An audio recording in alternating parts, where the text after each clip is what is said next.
Баршаңызға сәлем. Бүгін мен сіздерге жылқы етінен өте дәмді қуырдақ жасап көрсететін боламын. Ерекше болады. Бұның ерекшелігі осы іш майында болады.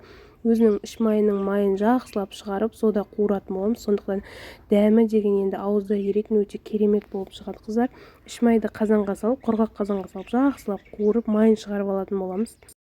10-15 минут қуырылғаннан кейін осылай өзі бөлініп шығады. Майы көбірек болып бөлініп шыққаннан кейін анасын алып тастап, майына кішкене сұйық май қосамыз. Негізі іш майды көбірек қоссаңыз, май көбірек шығады да, сол кезде сұйық май қосудың да қажет жоқ болады.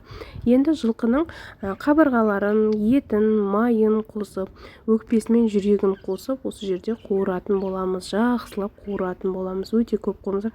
Негізі сиырдың етінен жасауға да болады, қойдың етінен жасасаңыз болады. Қойдың етінен жасасаңыз өзінің қабырғаларымен өте дәмді болып та шығады, қыздар.